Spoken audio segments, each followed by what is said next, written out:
Oscuros. A partir de ahora los videos se subirán tanto en español como en inglés.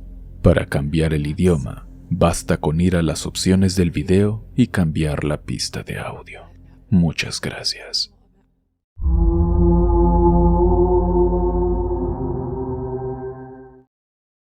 Anónimo, por favor, Ger.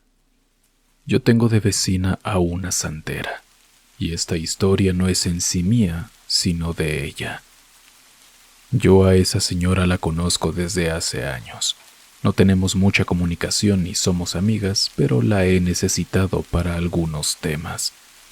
Ya ni recuerdo cómo fue que empecé a pedirle trabajos sencillos para mejorar ciertos aspectos de mi vida, como atraer más clientes a mi negocio o resolver algún pleito familiar, pero ya tengo bastante tiempo trabajando con ella. Ella aceptaba por la paga, obviamente, y aunque no puedo decir que nos volviéramos íntimas, terminamos contándonos muchas cosas personales. A veces me quedaba un rato en su casa para preguntarle qué hacía cuando no tenía clientes. Me ofrecía un café o un té y hablábamos de temas que a veces me parecían demasiado oscuros. La cosa es que un día llegué yo a su casa porque le había encargado algo, y cuando me lo dio nos pusimos a platicar un rato.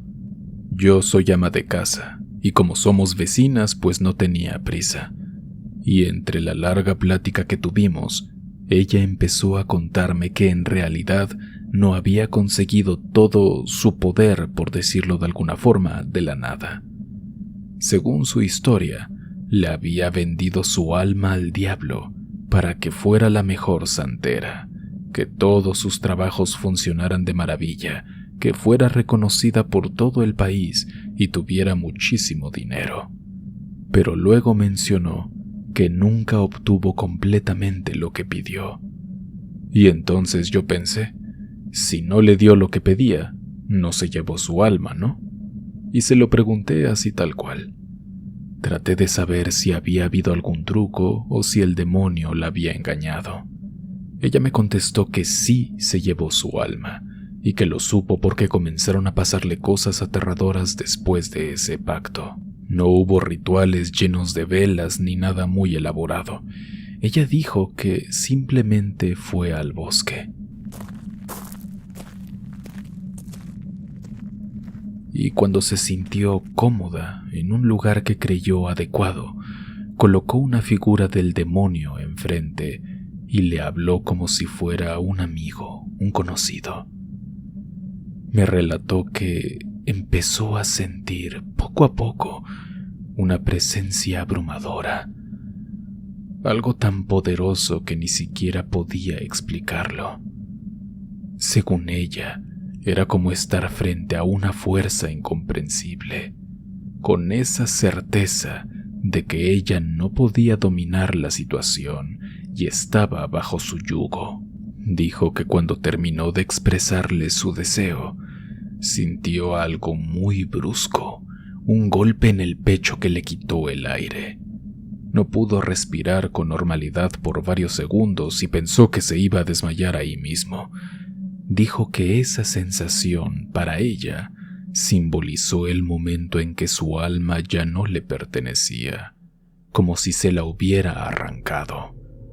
Ella, por un lado, estaba feliz porque creía que había funcionado, pero pronto todo se fue al carajo.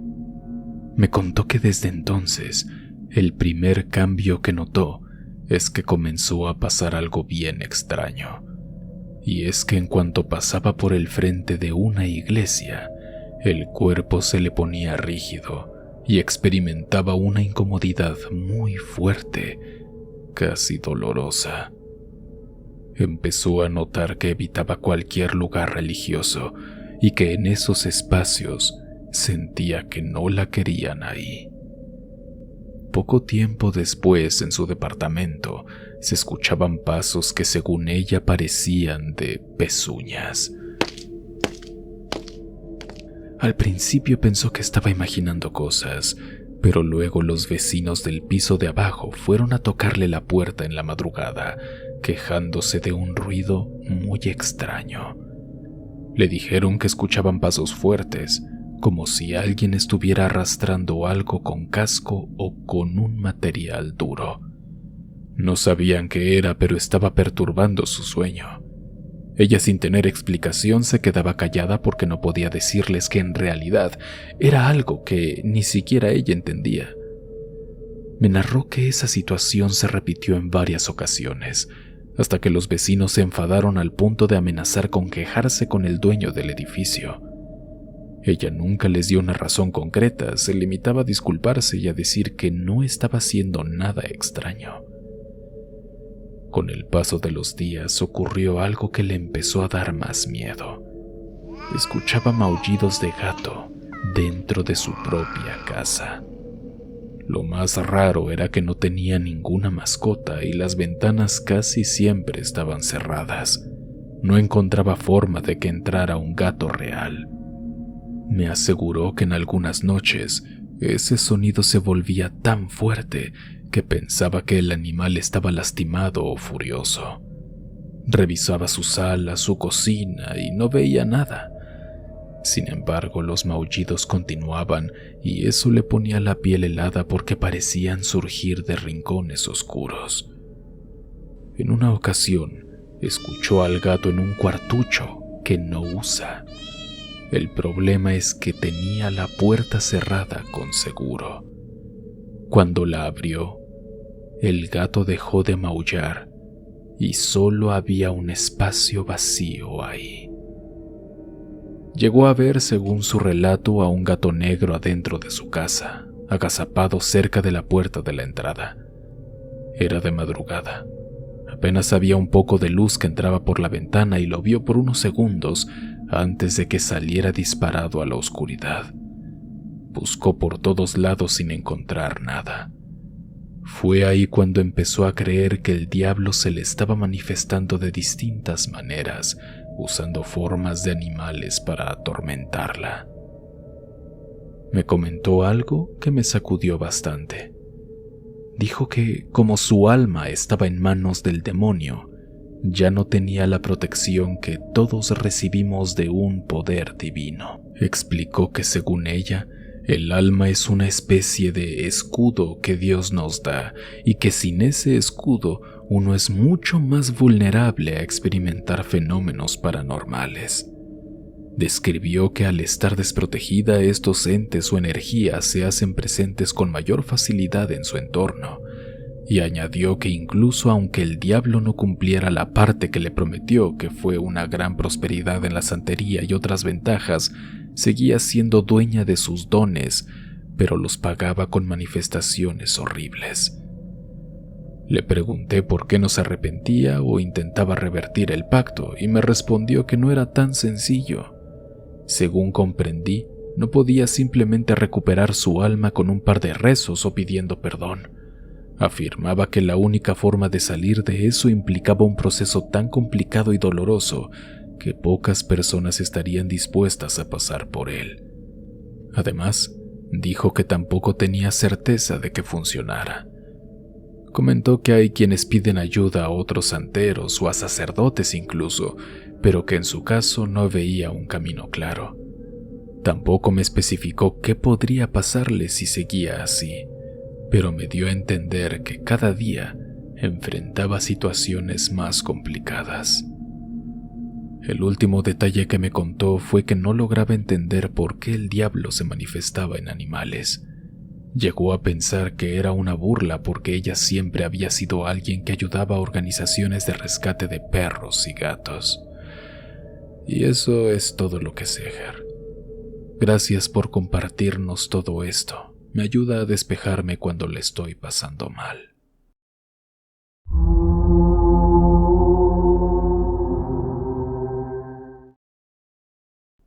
Hola, Ger.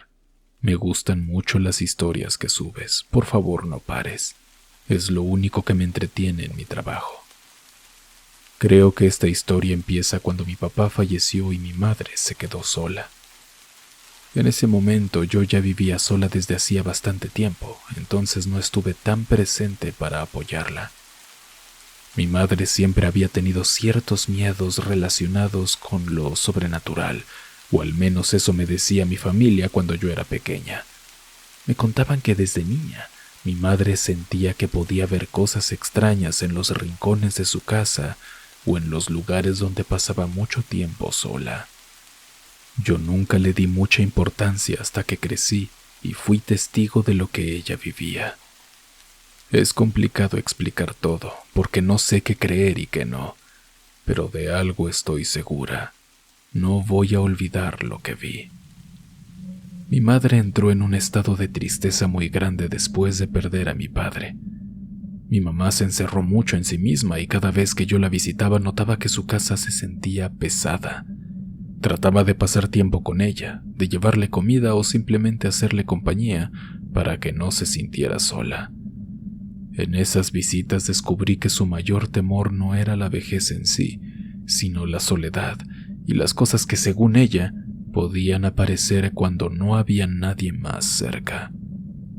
Recuerdo que un día quise ayudarla un poco en la cocina. Le llevé un plato de sopa que había preparado en mi casa, pensando que eso tal vez la animaría. Entré, saludé como de costumbre, dejé el plato en la mesa de la cocina y me dispuse a subir al cuarto de mi madre para ver cómo estaba. Ese cuarto siempre me dio una sensación rara porque la casa tiene un pasillo angosto. Justo antes de llegar a su habitación está el baño a un lado. Cuando pasé por ahí, noté que la puerta del baño estaba abierta. No sé por qué mi mirada se desvió hacia el interior, quizá costumbre de mirar lo que hay a mi paso. Pero fue en ese instante cuando vi algo que todavía no me explico. En una esquina, junto a la pared, se encontraba lo que parecía un cuerpo humano desnudo, pero le faltaban los brazos y la cabeza. No tenía sangre ni nada así, pero se veía aterrador, como si estuviera ahí en pie nada más. No me quedé nada de tiempo mirándolo, porque mi reacción fue seguir caminando hasta que en el mismo instante en que avancé unos pasos, mi cerebro comprendió la escena. Me detuve en seco a mitad del pasillo. Regresé para confirmar lo que había percibido, o al menos para estar tranquila de que lo que vi había sido un error. Pero cuando volví la mirada, esa cosa ya no estaba, y no había nada en el baño que tuviera una forma similar que me hiciera ver mal. El baño seguía vacío, tal como siempre lo había visto, ni un solo indicio de algo fuera de lugar. Sentí un escalofrío tan intenso que me quedé unos segundos en silencio, mirando alrededor. Me preguntaba si me había fallado la vista por el cansancio o si tal vez la luz del pasillo era confusa, pero no sentía que hubiera sido una simple ilusión óptica. Algo me hizo pensar que fue real, aunque no tenía explicación. Después de unos minutos en los que no sabía si llorar o salir corriendo, decidí subir al cuarto y buscar a mi madre. La encontré tranquila, casi dormida. No dije nada sobre lo que vi porque sabía que si ella se enteraba, se iba a poner peor. Estaba segura de que me tomaría por loca o de que se pondría tan nerviosa que podría empeorar su salud. Así que me lo callé. Seguí visitando a mi madre durante las semanas siguientes. A veces me invitaba a quedarme a dormir para no sentir la casa tan vacía, y a mí no me molestaba hacerlo, a pesar de la impresión que me quedó por aquel suceso. Quería creer que no volvería a ver nada similar, pero me equivoqué. Una noche, cuando tenía que quedarme a dormir, acomodé mis cosas en la que antes era mi habitación. La luz del foco no iluminaba demasiado, así que el espacio de por sí se veía algo aterrador. Traté de mantener una mente tranquila. Me puse a leer un rato, aunque en realidad no me podía concentrar, y en algún momento me quedé dormida. Durante la madrugada, me desperté de golpe. Me costó identificar qué me había sacado del sueño. Tal vez un ruido en el pasillo, simplemente la sensación de que algo estaba cerca. Abrí los ojos y vi que en la oscuridad se formaban sombras confusas por la forma de los muebles. No sé cuánto tiempo estuve así mirando a ver si algo se movía. Llegué a pensar en levantarme e irme al cuarto de mi madre, pero algo me mantenía en la cama. Una especie de corazonada me decía que mejor me quedara quieta. Después de varios minutos empecé a relajarme un poco, pensando que tal vez había sido una pesadilla o un sobresalto. Intenté girar mi cuerpo para ponerme de costado. Y entonces, mi mirada fue directo a una esquina oscura cerca de la puerta. Ahí, alcancé a ver la misma figura que había visto antes, o al menos algo muy parecido. Era un torso humano que parecía incompleto, sin cabeza ni brazos. Mi corazón se aceleró de nuevo. Intenté parpadear varias veces pensando que tal vez mi vista me engañaba, pero no funcionó. No podía describir un olor ni un ruido, y hubiera querido gritar, pero pensé en mi madre, en no perturbarla. Ella tenía ya suficiente con su propia tristeza y enterarse de esto no le ayudaría. Me quedé mirando esa figura con un pánico que me revolvía el estómago, preguntándome si se movería o si desaparecería de nuevo. Pasó un tiempo que se me hizo eterno. No podría decir con exactitud si fueron segundos o minutos. En un momento tuve la impresión de que esa forma empezó a desvanecerse, como si se volviera menos clara. Y poco a poco, la sombra se confundió con la penumbra de la habitación, hasta que dejé de verla por completo. No me atreví a pararme enseguida, pero cuando por fin reuní valor, me incorporé y caminé sin hacer ruido hacia el interruptor de la luz. Encendí el foco y me quedé revisando cada esquina de la habitación, las paredes, debajo de la cama, pero no había nada, ni rastro de esa aparición extraña. Mi piel seguía erizada y estaba temblando. Me sentía igual que la primera vez que lo vi en el baño. Total, que desde ese día viví preocupada por mi mamá.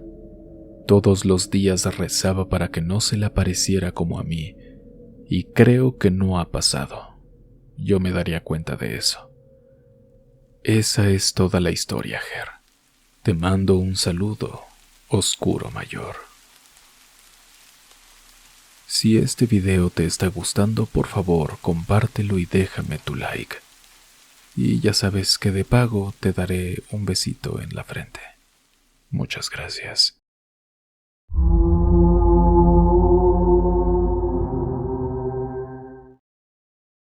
¿Cómo están todos?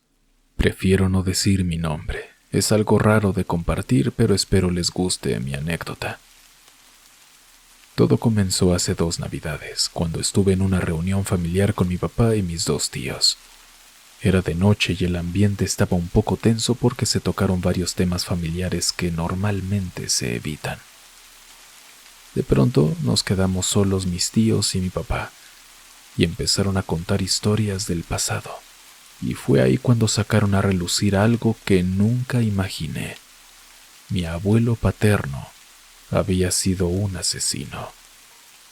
Nunca había escuchado ni un rumor al respecto, así que al principio pensé que era broma, pero ellos estaban serios y siguieron platicándome. Ellos me hicieron prometer que no iba a decir nada a nadie, pero pues aquí andamos. Igual es anónimo y mi abuelo ya falleció hace mucho tiempo, así que no creo que haya problema.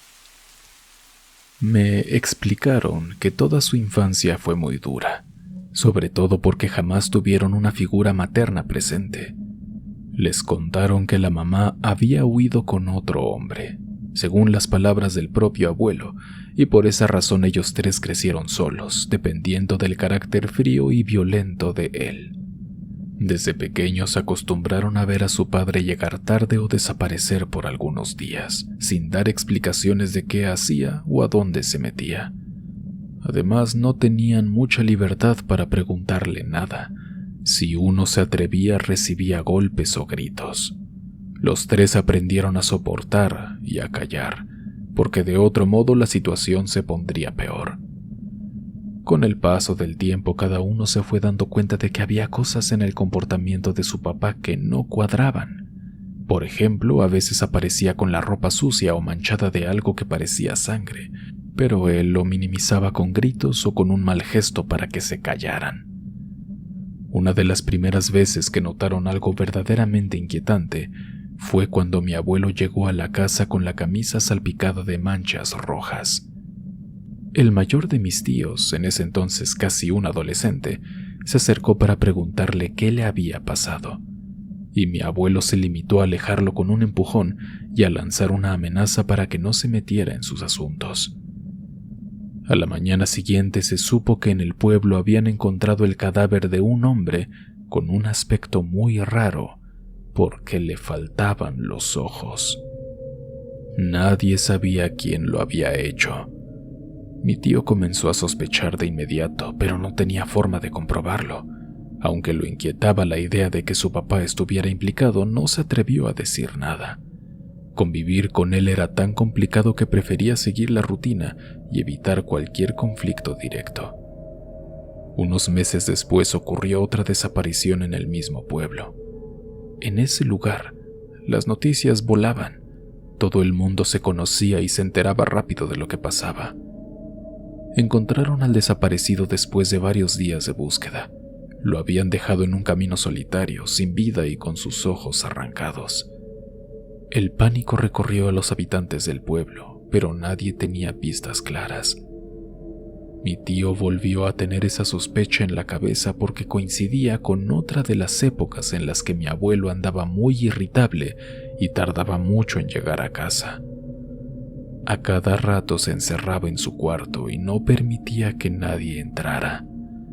Los otros dos hermanos eran más pequeños y no entendían tanto, aunque también sentían que algo raro pasaba. Con el tiempo, la relación entre ellos y mi abuelo se deterioró todavía más. Él nunca fue un buen padre, pero a ratos intentaba disimular delante de extraños. La mayoría del tiempo era violento.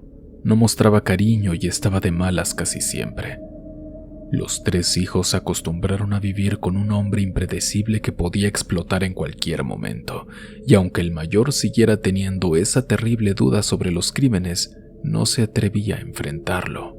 No podía probar nada, pero la sensación de que vivían con un posible asesino era muy fuerte. Además, los comentarios de la gente del pueblo empezaban a volverse más directos, y eso generaba mucha tensión. Sin embargo, nadie se atrevía a señalar directamente a mi abuelo con el dedo porque tenía fama de tipo agresivo y cuando quería, sabía intimidar. Mis tíos y mi papá cuentan que el verdadero momento en que se convencieron de lo que ocurría llegó de forma inesperada.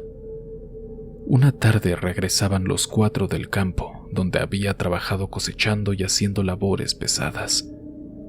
Mi abuelo llevaba un machete en la cintura y traía la cara seria como siempre.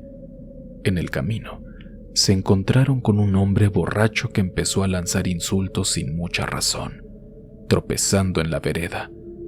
Al parecer, el tipo reconoció a mi abuelo y quiso provocarlo con comentarios sobre la familia, burlándose de que su esposa lo había abandonado. Esas palabras fueron suficientes para hacer enfurecer a mi abuelo. Lo empujó contra el suelo y empezó a golpearlo sin parar. Mis tíos y mi papá se quedaron inmóviles sin saber cómo reaccionar. En un punto, mi abuelo le sujetó la cabeza al borracho y le clavó los pulgares en los ojos.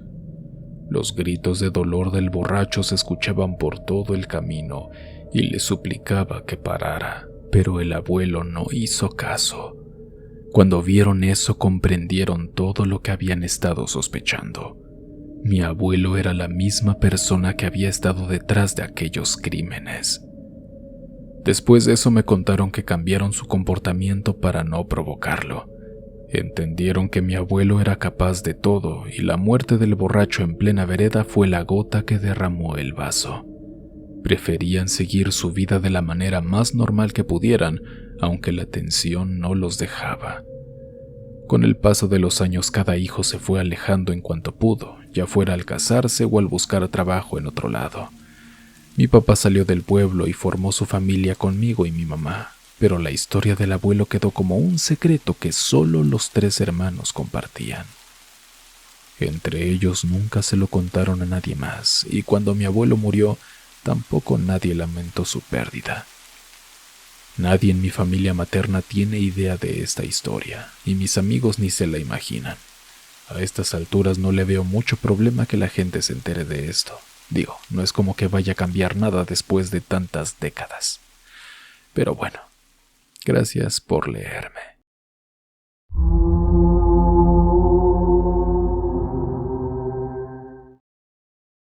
Anónimo, Ger. Esta historia es un poco triste, pero espero que te sirva. Tenía 14 años cuando todo empezó. No fue algo que elegí, no como quien decide qué estudiar o dónde trabajar. Fue mi mamá la que me metió en eso. Yo era una chama normal, acababa de terminar el colegio, no tenía ni idea de qué hacer con mi vida y de repente me vi metida en algo que ni en mis peores pesadillas imaginé. Mi mamá era alcohólica. No había plata en la casa, nunca la había, pero ella siempre encontraba cómo pagar su vicio. Y un día supongo que ya no le alcanzó con lo poco que robaba o pedía, y me miró a mí. Me dijo que era una forma fácil de sacar dinero, que yo era joven, que tenía lo que los hombres querían. Me lo soltó así, como si estuviera hablando del clima, y yo no supe qué responder. ¿Qué haces cuando tu propia mamá te dice algo así? La primera vez fue en un motel de esos baratos, con paredes que olían a humedad y un tipo que me triplicaba la edad. No voy a entrar en detalles porque ni yo quiero recordarlo, pero salí de ahí temblando, con un nudo en la garganta y un par de billetes arrugados en la mano. Ella estaba esperándome afuera con los ojos vidriosos y una sonrisa torcida. Me quitó el dinero sin decir nada y se fue directo a comprar más trago. Así empezó todo.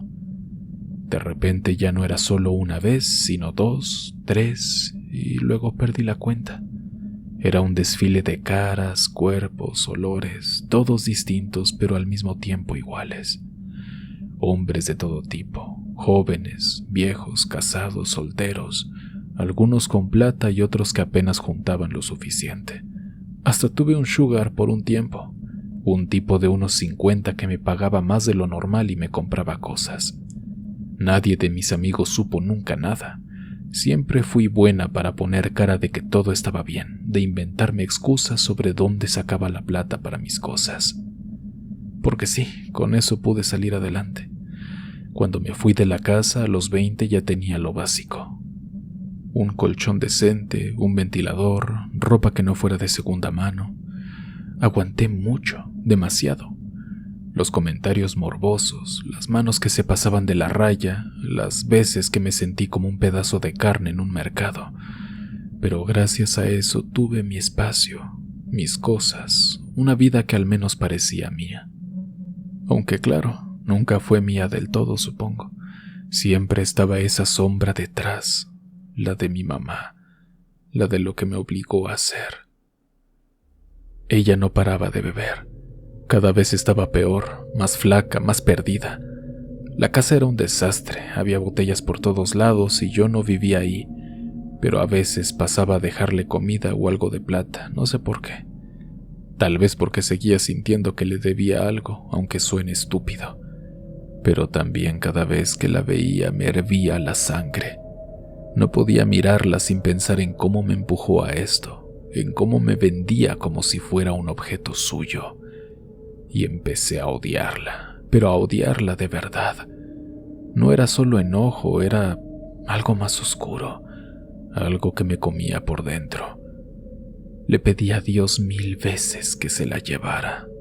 Lo decía en serio, lo sentía con toda el alma. Me arrodillaba en mi cuarto, apretaba los puños y susurraba: por favor, que se muera, que me libre de ella.